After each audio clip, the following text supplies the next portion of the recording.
food experts. The agenda was simple, consisting of only one item. The nation was facing a severe shortage of food grain, and things had reached a point where stocks worth only 2 weeks' supply remained. The situation was grim, and drastic solutions had to be found to control it. India had been a land of frequent famines and famine deaths. The Great Bengal Famine of 1942-43, which killed 30 million countrymen, was fresh in the memory of independent India.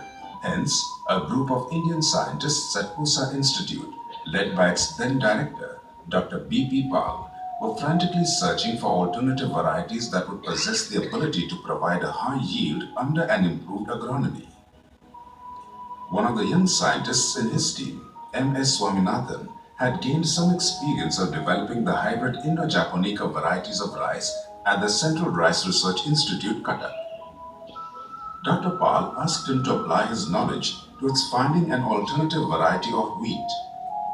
A defining moment in this search came when he learned about the availability of Northern 10 dwarf gene, available with Dr. Orville Vogel in Washington State University, and the breakthrough he had created in USA with Gaines, a dwarf winter wheat variety. Then Lal Bahadur Shastri became Prime Minister, was the Prime Minister.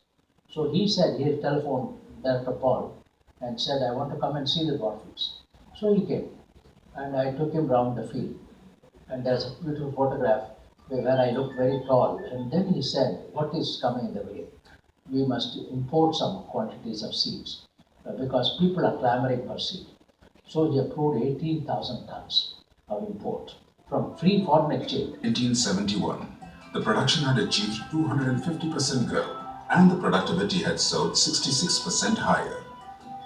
This made substantial changes in the availability of domestically produced grain and eliminated food grain import from 1968. So for the first time, what we call the Green Revolution symphony, everyone, the violinists, everybody playing their own part, but all together to create a symphony came in. And that had immediately dramatic effect. After all, between 1964 and 68, we increased wheat production by an order higher than the previous 4,000 years. From Mohenjo-daro to 1946-47, we produced 6 million tons of wheat. Between 1964 to 68, we increased wheat production by 7 million tons. That means the order of increase was more than 4,000 years. And that can be achieved. That can be achieved if there is a synergy between science, public policy, and farmers' enthusiasm. Ultimately, we forget that farmers are the ones who produce the food. Scientists are there only to help them. I am not directly plowing the field and producing food. It is the farm men and women who do it. But let's return to the 1960s for a bit. Food sufficiency from a domestic harvest made a huge difference to India, politically and economically. Its self-assurance and self-esteem among the community of nations took a quantum jump. It reflected also in the nation's domestic and foreign policies on other sectors. And India, dependent on USA for food aid, could neither have successfully fought the Pakistan War in 1971 nor attempted the Pokhran nuclear implosion in 1974. 1978-79, the Green Revolution resulted in a record grain output of 131 million tons, which made India one of the biggest agricultural producers in the world. In 1995, India jumped from its fourth rank to become the second largest producer of wheat. Dr. Swaminathan had warned, exploitative agriculture offers great dangers if carried out with only an immediate profit or production motive. The emerging exploitative farming community in India should become aware of this.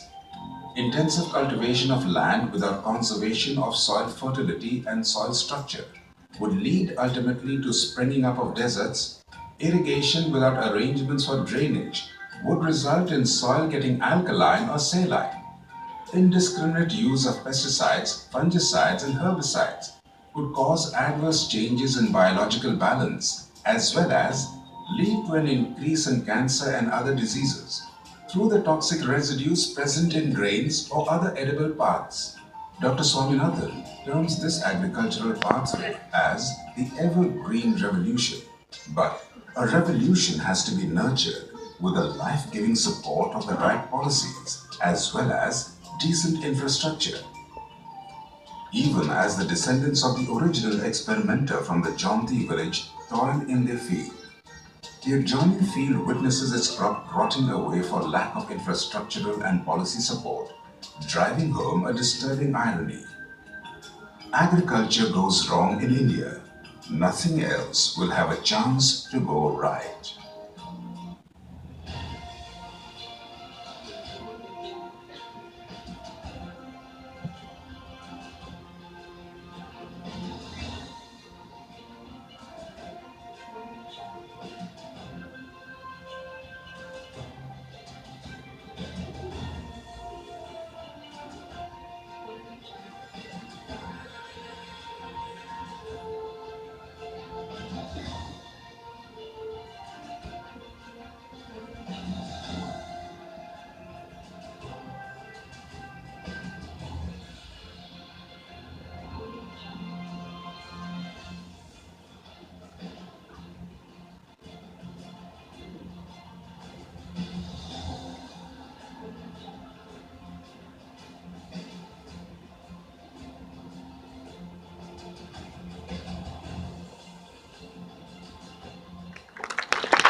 Ladies and gentlemen, let's once again give Professor M.S Swaminathan a standing ovation.